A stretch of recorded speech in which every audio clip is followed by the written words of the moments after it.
Bonsoir à tous et bienvenue dans le journal, dans l'actualité de ce dimanche. Le vice-président de la République, Tiemoko Meiliet Kone, a représenté aujourd'hui le président Alassane Ouattara à la 64e session ordinaire de la conférence des chefs d'État et de gouvernement de la CEDEAO. Avec ses pairs, ils se sont penchés de nouveau sur la situation sociopolitique et économique dans la sous-région. Ce 64e sommet s'est tenu à Abuja au Nigeria, occasion pour les chefs d'État d'évoquer les transitions. Dans l'actualité nationale, la Commission des affaires économiques et financières du Sénat a donné son quitus pour plusieurs budgets ministériels. Ce sont ceux de la santé, du social, de la communication, de la solidarité, de la culture, du tourisme et des sports, des budgets qui serviront à relever les grands défis de l'année 2024. Et puis, nous parlerons politique dans ce journal avec l'élection de Kone Mamadou comme président de l'Union des jeunes du RHDP. Le jeune militant a été élu à l'issue de l'Assemblée générale élective avec 45% des suffrages exprimés. Voilà pour le programme, vous suivez le 23h et quel meilleur choix pour vous informer. Et pour commencer, voyons ces images du vice-président de la République. À son arrivée à Abidjan, Tiemoko Meiliet Kone est rentré d'Abuja au Nigeria où il représentait le président Ouattara à la 64e session ordinaire de la conférence des chefs d'État et de gouvernement de la CEDEAO. Le Premier ministre et plusieurs membres de son gouvernement étaient à l'aéroport international Félix Houphouët-Boigny pour l'accueillir. Revenons justement sur cette journée de travail du vice-président de la République avec les autres chefs d'État et de gouvernement de la CEDEAO. Ils se sont penchés de nouveau sur la situation sociopolitique, mais aussi économique dans la sous-région ouest-africaine. C'est ce que nous montre Mahama Traoré. C'est très tôt ce dimanche que le vice-président de la République, Tiemoko Meiliet Kone, est arrivé à Abuja au Nigeria. Au nom du président Alassane Ouattara, il vient assister à la 64e session de la conférence des chefs d'État et de gouvernement de la CEDEAO, Communauté économique des États d'Afrique de l'Ouest. Ce sommet est le 4e que tient l'organisation sous-régionale en 6 mois, ce qui est révélateur des multiples rebondissements de la situation sociopolitique dans la sous-région. 4 pays, notamment le Mali, le Burkina Faso, la Guinée et plus récemment le Niger, sont dirigés par des régimes militaires.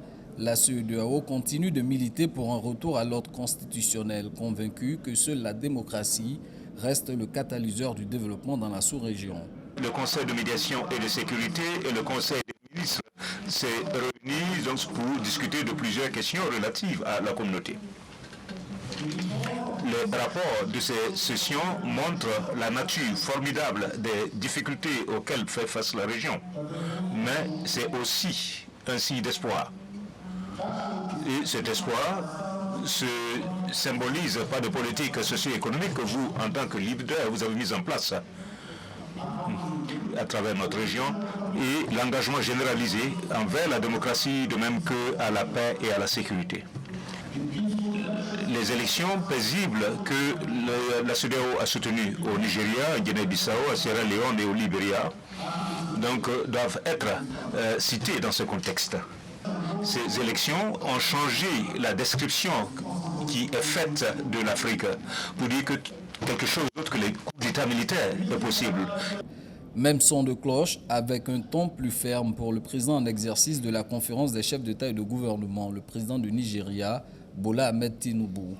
Nous devons prêter garde pour protéger les institutions et protéger la démocratie.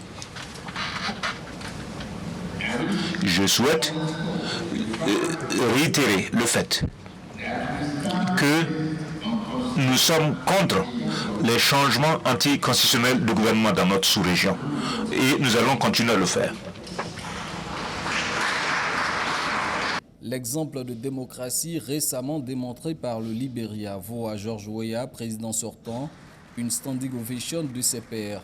Lors de la session à huis clos, les leaders de la sous-région entendent se faire une idée claire de la situation sociopolitique et économique de la zone. Au menu, l'évaluation des processus de transition au Mali, au Burkina Faso, en Guinée et la situation au Niger. Il est aussi attendu un rapport sur la mise en œuvre de la monnaie unique, l'ECO. Et comme vous le voyez, la sous-région ouest-africaine fait face à des réalités sociopolitiques et économiques diverses. Plusieurs transitions au Mali, au Burkina Faso ou encore en Guinée. Ce sommet a aussi abordé, vous le verrez, la question du Niger. Quelles en sont les grandes résolutions? Écoutons le communiqué final lu par le président de la commission de la CEDEAO, Oumar Alieu Touré. sur la situation politique du Niger. La conférence déplore profondément la détention prolongée du président Mohamed Bazoum, de sa famille et de ses associés donc par le CNSP. La conférence, en outre, déplore davantage le manque d'engagement de la part du CNSP pour restaurer l'ordre constitutionnel. Par conséquent, la conférence invite le CNSP à libérer le président Mohamed Bazoum, sa famille et ses associés immédiatement et sans condition. La conférence décide de mettre en place un comité de chefs d'État qui se compose du président et chef d'État de la République togolaise, le président et chef d'État de la Sierra Leone, le président et chef d'État de la République du Bénin pour engager un dialogue avec le CNSP et les autres acteurs en vue de convenir d'une période de transition, une feuille de route de transition très courte qui mettra en place les organes de transition, de même que la mise en place de mécanismes de suivi et d'évaluation de la transition pour une restauration rapide de l'ordre constitutionnel normal. Sur la base des produits du dialogue entre le comité des chefs d'État avec le CNSP, la conférence va procéder progressivement à l'allègement des sanctions posées sur le Niger. Donc, à défaut de se conformer au résultat du dialogue avec le comité, la CEDEAO va maintenir toutes les sanctions, y compris l'utilisation de la force, et va inviter l'Union africaine et tous les autres partenaires à appliquer des sanctions ciblées sur les membres du CNSP et de leurs associés.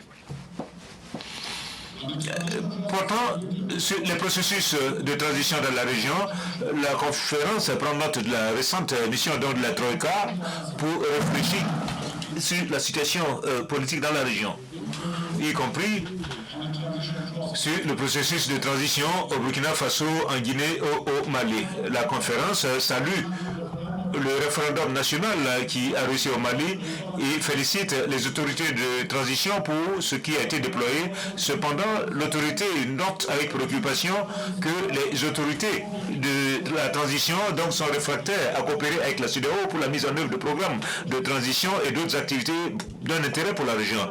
La conférence déplore la décision unilatérale prise pour la mise en œuvre d'un programme de transition autre que celui qui a été convenu avec la CEDEAO. Donc la conférence demande à la Troïka, sous le leadership de son président, le président Patrice Talon de la République du Bénin, d'entreprendre une visite urgente au Burkina Faso, et en Guinée et au Mali en vue de pouvoir réengager donc, les trois pays donc, sur la mise en œuvre du programme de transition.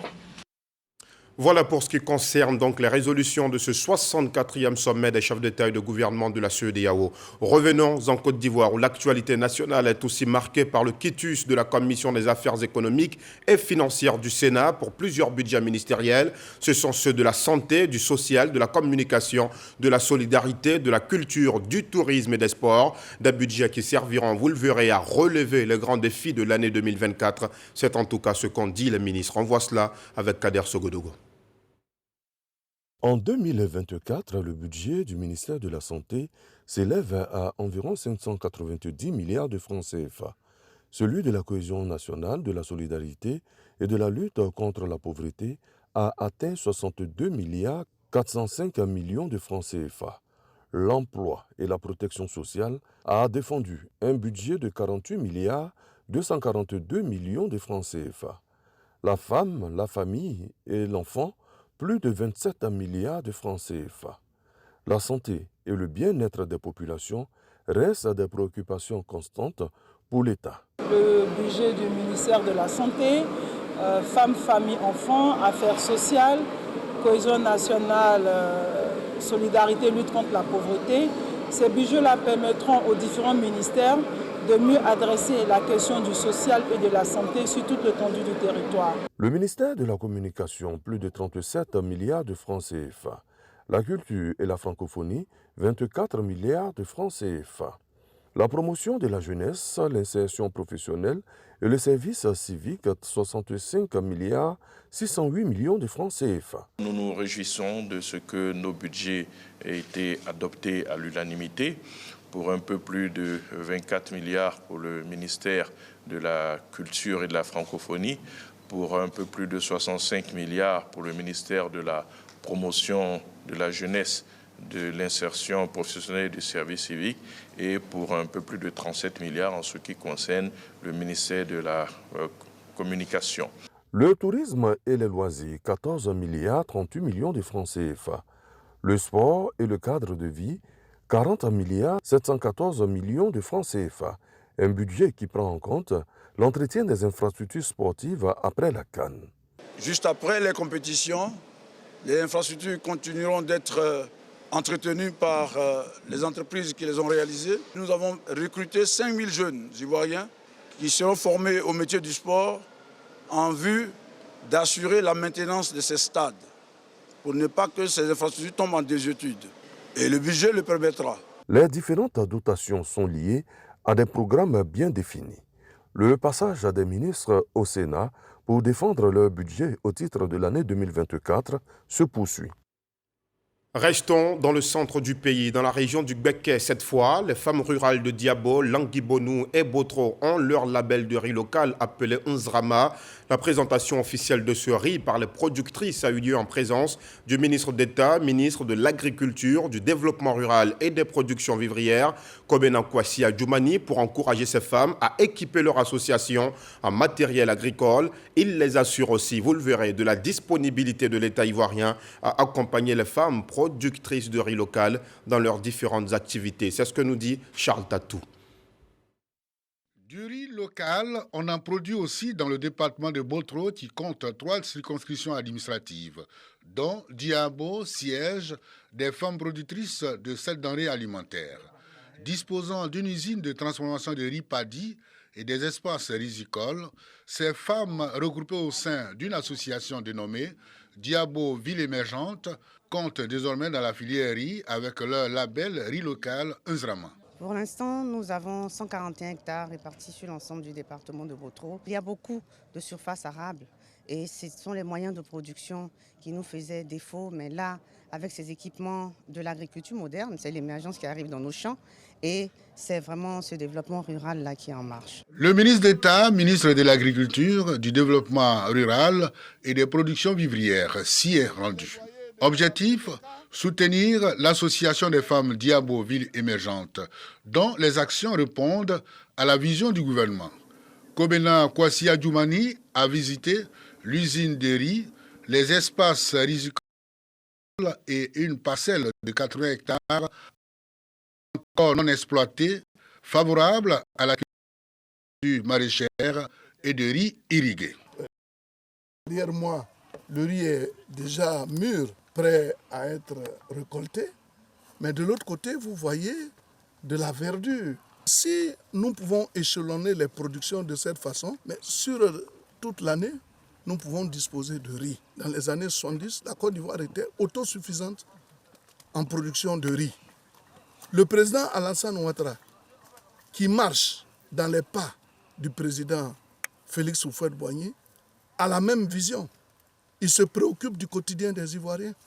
Temps fort de la visite du ministre d'État Kobena Kwasi Adjoumani à Diabo, la remise d'un don de matériel agricole. Quand j'ai vu tout à l'heure l'enthousiasme des mamans, l'engagement qu'elles prennent, j'ai compris que c'est un mouvement qui ira loin. C'est une coopérative qui va faire des émules. Ce don, composé de 2 motoculteurs et d'un mini-camion, vient pour permettre aux productrices de riz local de Diabo d'accroître leur production. Et l'un des défis majeurs dans la filière coton anacarde reste la transformation. Notre pays est leader dans la production de la noix de cajou avec 1 200 000 tonnes rien que pour cette année. La Côte d'Ivoire doit à présent relever le défi de la transformation. Et pour cela, l'Association des exportateurs de noix de cajou a lancé la 5e édition des Journées nationales du cajou à Abidjan. L'événement se tiendra du 14 au 16 février 2024. Plus d'explications avec Léon Brou. Le cajou, deuxième produit d'exportation après le cacao, avec 875 000 tonnes cette année sur une production de 1 200 000 tonnes de noix, soit un taux de transformation locale de 25%. La Côte d'Ivoire, toujours premier producteur mondial de cajou, se fixe à l'horizon 2030 de transformer de moitié sa production. Et la 5e édition des Journées nationales des exportateurs de ce produit va contribuer à relever ce défi. Pour être un bon transformateur, il faut maîtriser la chaîne des valeurs. Et nous déjà, nous avons la chance de pouvoir maîtriser l'approvisionnement et l'exportation. Avec les nouvelles unités de transformation qui sortent et appartenant aux exportateurs, nous pouvons atteindre les 50%.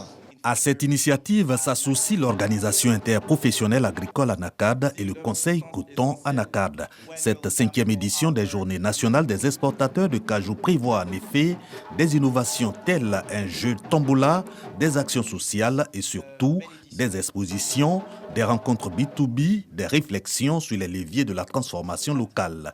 Des travaux du 14 au 16 février 2024 pour impacter les chaînes de valeur, à savoir la production, la transformation, les paysans, les commerçants de produits dérivés de la noix de cajou. En tant qu'exportateur, vous êtes aussi une des vitrines de la Côte d'Ivoire. Cela veut dire que votre responsabilité est grande en termes de qualité de ces produits, tant sur le plan de la noix brute de cajou que sur l'amande. Durabilité de la filière ANACAD, gage de compétitivité de l'économie ivoirienne, thème de la 5e édition des Journées nationales des exportateurs de cajou, ce produit qui représente 15 000 emplois directs et 9% du produit intérieur brut.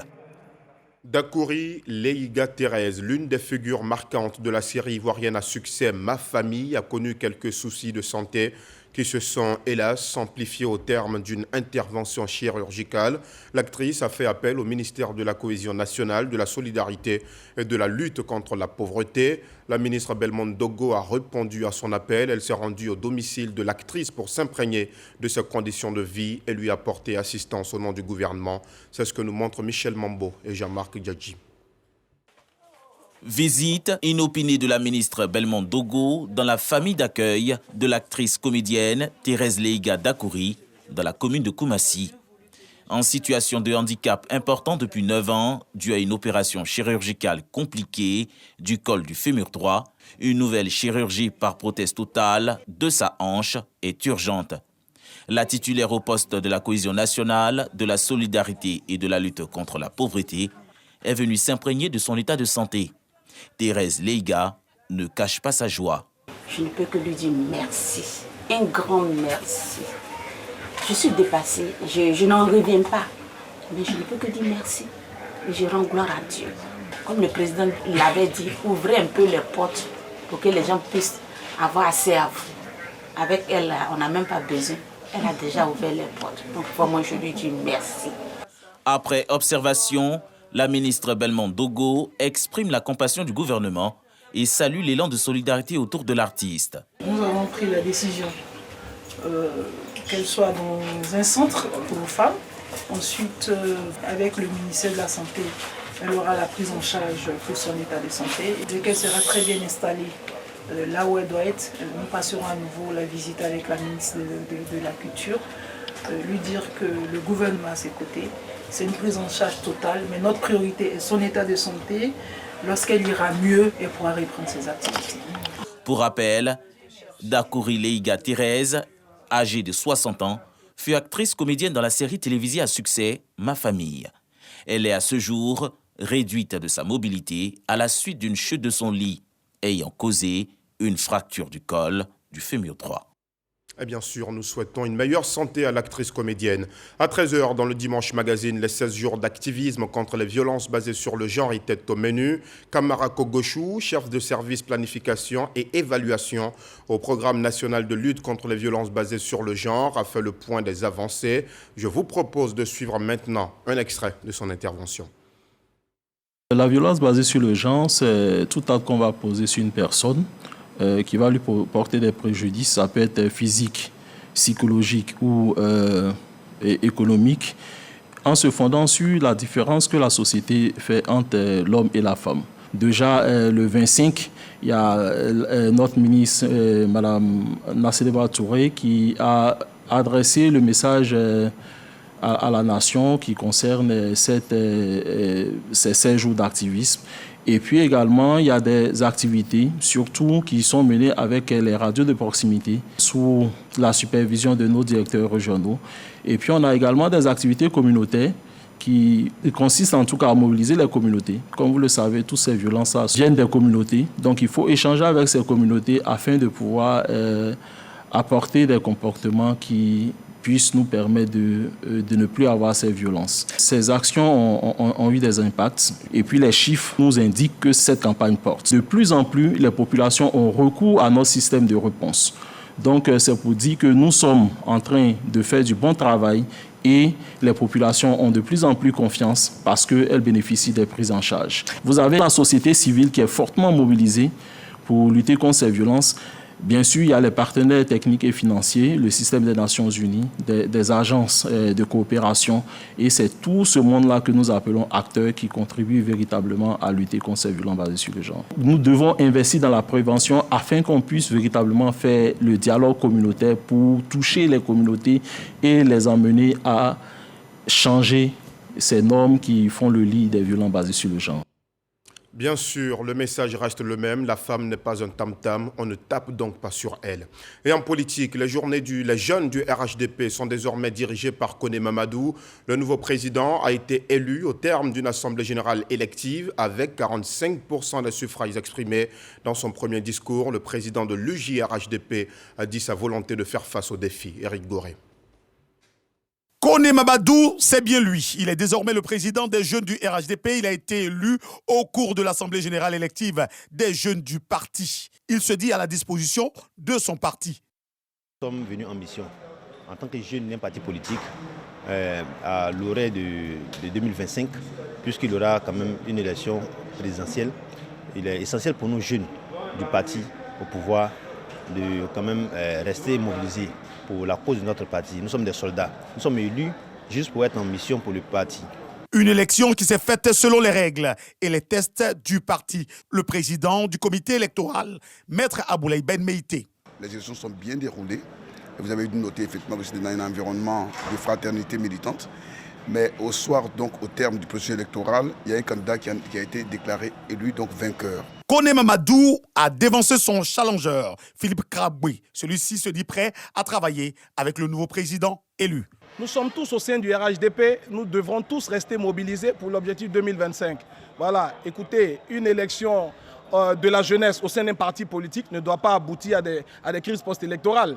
Nous sommes tous disposés à nous mobiliser pour un objectif commun, travailler avec lui pour aller de l'avant. L'Assemblée générale élective des jeunes du RHDP fait partie du renouvellement des instances du RHDP. Et puis, le nouveau président des jeunes du RHDP et ses camarades ont rendu hommage au président Alassane Ouattara et ils ont dit toute leur admiration dans un parc des expositions d'Abidjan Noir de Monde au chef de l'État. Son leadership est surtout salué par ces jeunes. C'est ce que nous montre encore une fois Éric Goré.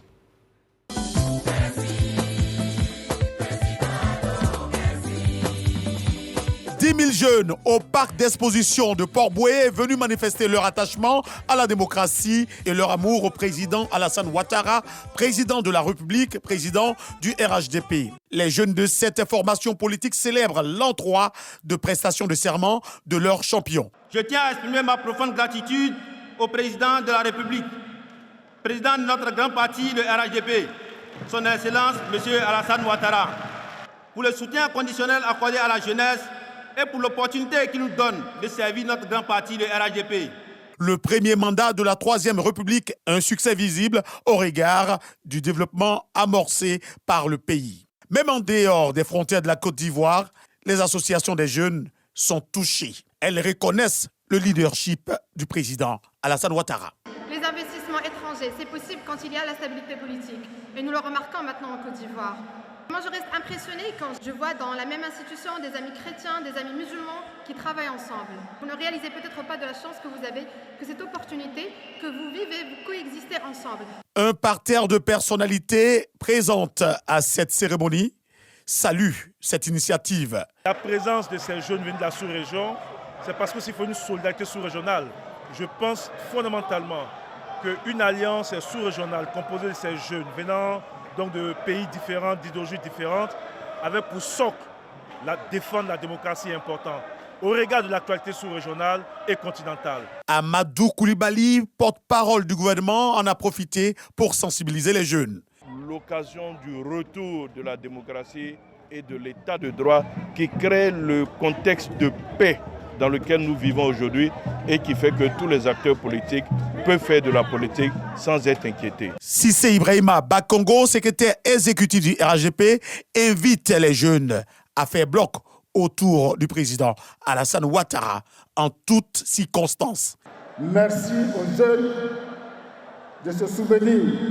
Merci aux jeunes de reconnaître le président toutes les actions qu'il a posées, non pas en faveur des jeunes seulement, mais en faveur de toute la Côte d'Ivoire. La ministre d'État Anne-Désirée Ouloto représentait à cette cérémonie le président du directoire, Gilbert Koné-Kafana.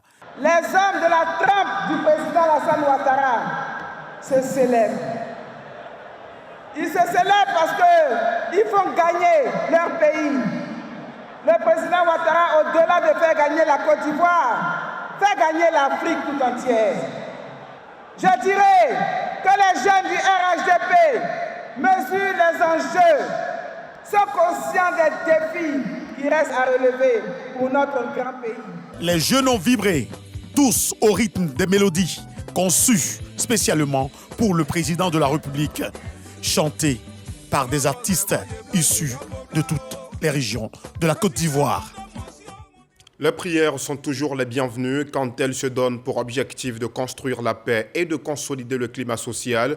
À l'occasion de la Journée nationale de la paix, les guides religieux de la commune d'Abobo, dans le nord d'Abidjan, regroupés au sein de l'association Fraternité, ont prié pour la paix dans notre pays, mais aussi pour le bon déroulement de la Coupe d'Afrique des Nations 2023 qui aura lieu en janvier prochain. Frédéric Oulaï, Jean-Marc Djadji.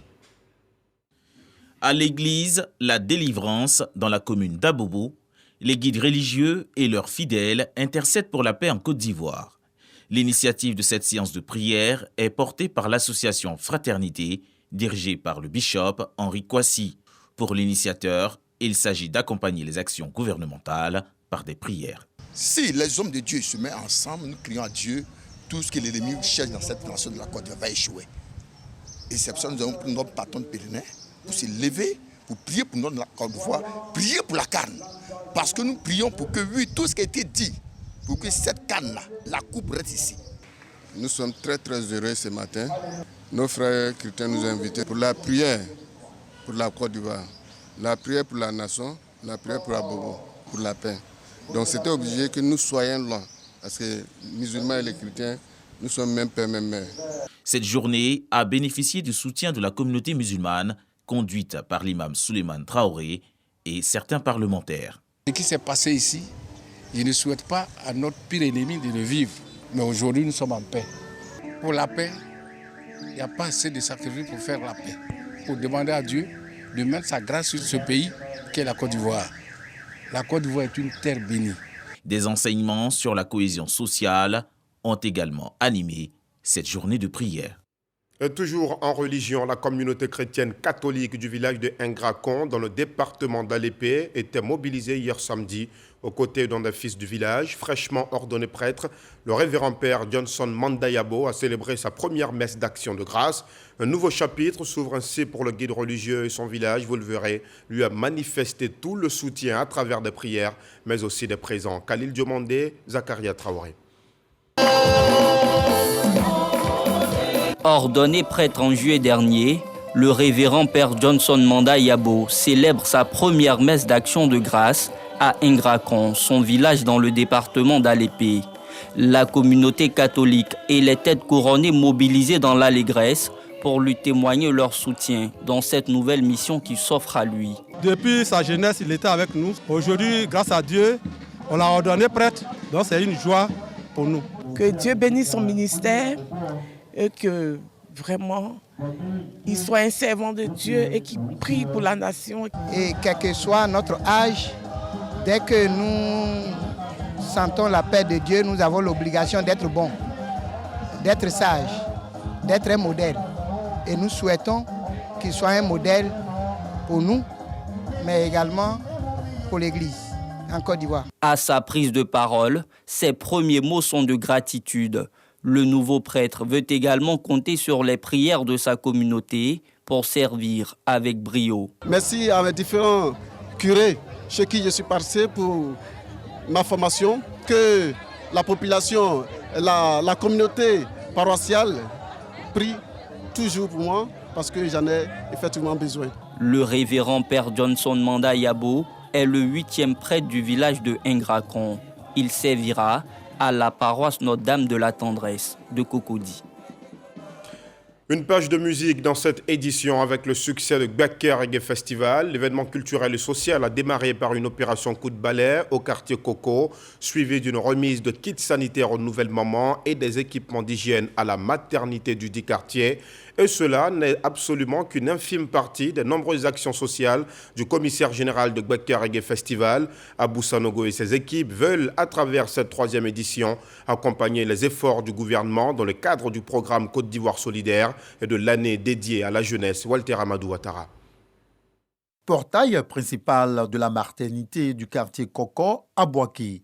Maestro, Zézéto, Kader Keita, Adama Daiko, Mati Dollar, Soalio Diomandé et d'autres visages bien connus du monde du show business et du domaine du sport lancent l'opération coup de balai pour le Boaké nouveau. Les alentours de ce centre sanitaire vont connaître ainsi un nettoyage. C'est le volet social de Gbeke Reggae Festival.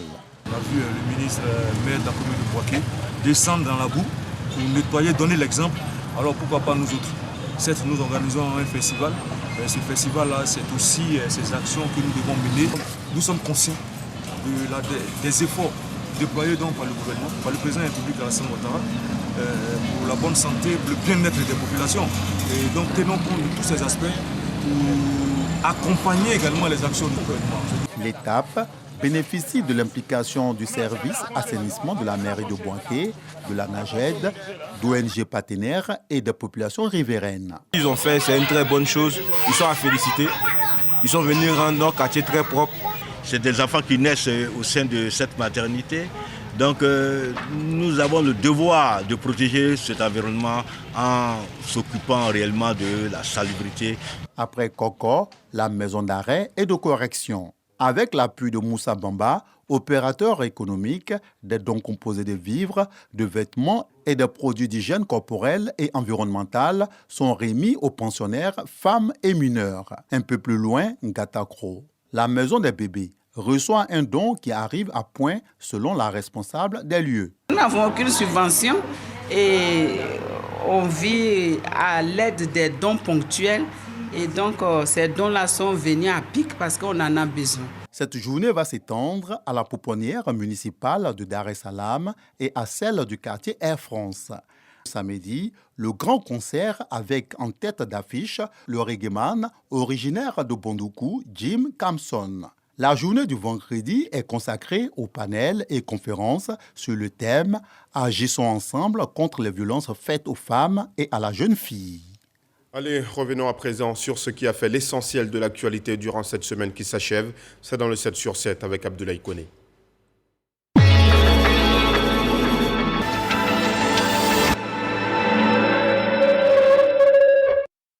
En Guinée-Bissau, le président Umaru Sissoko Embalo a dissous le Parlement, dominé par l'opposition. Il avait dénoncé une tentative de coup d'État 3 jours après des affrontements qui ont sémé la panique dans la capitale. Cette décision du président bissau-guinéen a été prise au cours d'une réunion du Conseil d'État convoquée pour l'occasion au palais présidentiel. Le Rwanda et le Royaume-Uni ont signé mardi un nouveau traité pour expulser des migrants arrivés illégalement à Londres. Le nouvel accord a été signé à l'occasion d'une visite par le ministre de l'Intérieur britannique et le ministre rwandais des Affaires étrangères. Parmi les décisions prises, des garanties que les migrants ne seront pas renvoyés vers les pays tiers et la mise en place d'un tribunal d'appel dédié à Kigali. Au Gabon, le président de la transition était mercredi à Yaoundé, au Cameroun. Une visite qui s'inscrit dans le sillage de plusieurs rencontres ces derniers mois avec les chefs d'État de la sous-région. Une tournée que le nouvel homme fort du Gabon a entrepris depuis sa prise de pouvoir à Libreville. Au Cameroun, il s'est entretenu avec Paul Biya sur la situation politique du Gabon notamment. Le Burkina Faso poursuit ses réformes constitutionnelles. Ce jeudi, le Conseil des ministres a adopté un projet de loi comportant un certain nombre de modifications des grands corps de l'État. L'ancien ministre burundais de la Sécurité publique, puis Premier ministre, a été condamné vendredi à la prison à perpétuité. Arrêté il y a 8 mois, il était poursuivi pour 7 chefs d'accusation. Il est accusé notamment d'avoir mis en place un plan d'assassinat du président et amassé des richesses considérables. Le ministre israélien des Affaires étrangères estime qu'un cessez-le-feu à Gaza empêcherait l'effondrement de l'organisation du Hamas. Les États-Unis ont mis leur veto à une résolution du Conseil de sécurité de l'ONU sur un appel à un cessez-le-feu humanitaire immédiat dans la bande de Gaza. Le texte présenté appelait également à la protection des civils, à la libération immédiate, inconditionnelle de tous les otages et à assurer l'accès humanitaire. En Égypte, les bureaux de vote ont ouvert très tôt ce dimanche pour un scrutin présidentiel de 3 jours. Le président sortant, Abdel Fattah al-Sisi, brigue un 3e mandat. Le vote censé départager 4 candidats sera clos le mardi prochain et les résultats finaux seront annoncés le 18 décembre 2023.